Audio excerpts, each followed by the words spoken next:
Joined now by Austin Williams, who's a writer and author of China's Urban Revolution. Austin, thank you for joining me. Whilst Western countries have imposed sanctions on Russia, China said on Wednesday that it would not follow suit. Are leaders there staying totally loyal to Putin and Russia? I don't think it's necessarily as simplistic as that. No offense to your question, but I just think that China has, China has 6,000 nationals in Ukraine, and I think they were as surprised as anybody that this attack took place.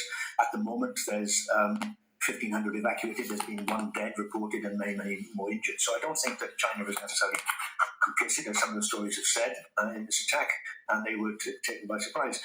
Even though they signed a joint communique, which again has been widely reported in the press a couple of weeks ago after the Winter Olympics, to say that they would kind of work together and almost kind of form a bloc, especially in terms of finance, against the West. So I think that China has got its own problems in this scenario, because China has historically had this maxim of non-intervention in the internal and domestic politics of foreign countries.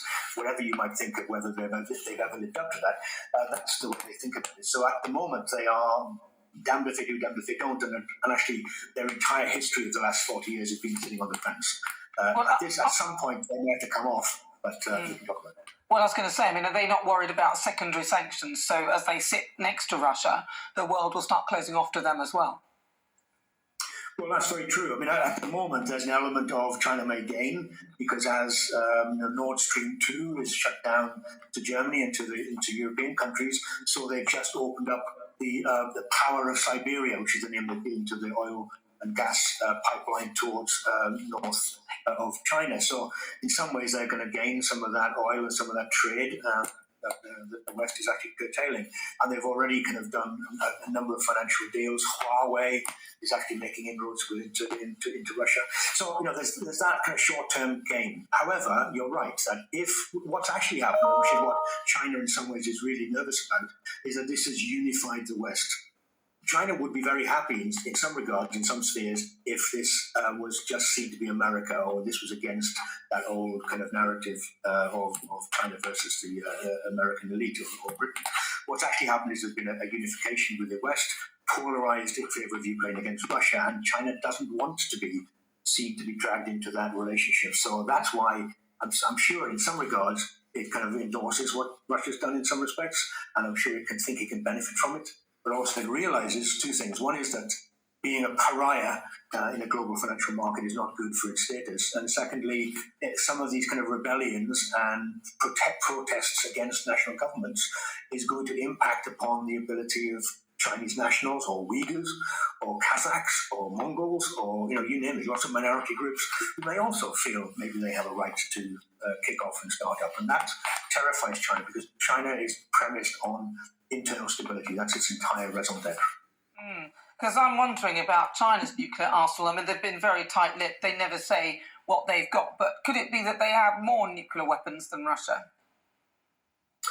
Well, I'm afraid your guess is kind of as good as mine. I always premise anything you say about Chinese facts with the fact that they may actually be slightly different to the official line, because you can't really tell what's actually going on within China.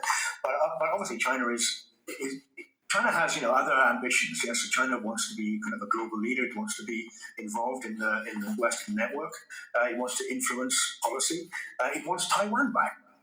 So there's a number of potential conflicts which are on the horizon. But at the moment, China wasn't in a position, or certainly wasn't posing itself yet as willing to step onto that world stage and take that chance. It was biding its time. This has kind of thrown it into that turmoil as to whether it now has to take advantage of some aspects. And there's lots of very hardline nationalists within China who are advocating maybe for an attack on Taiwan. But I think the Chinese establishment, the party itself, is actually kind of playing a very cautious game. Is going to really kind of rein it in. But it's one of those conflicts which, in some ways, many of us never expected, and it's as vague and as confusing to look at what China's reaction will be tomorrow as it was 2 weeks ago, thinking that Russia would never invade Ukraine. So I think it's still all up in the air. And very briefly, do you think that China somewhere holds the key to peace between Russia and Ukraine? I think that it would like to, on the other side, it doesn't want to yet be in that position. So, it could side with Russia, it could side with the West, it could act as a neutral arbiter, peacekeeper. The problem is that all of those options destabilize its current trajectory, which is just purely just trying to become a developed country, because it's still an undeveloped country in large parts of China. And so this kind of external impetus demanding that China act on the world stage is not what was in its plan. And so it's certainly not going to volunteer itself as yet to be peacemaker. And you can see what happened even with COP26, when China was at the forefront, almost in the leadership of solar panels and wind turbines and all those kind of environmental things. But when the world leaders came together and actually started to argue that China was still developing too much and still polluting too much, the force of that moral narrative made China get back in its box.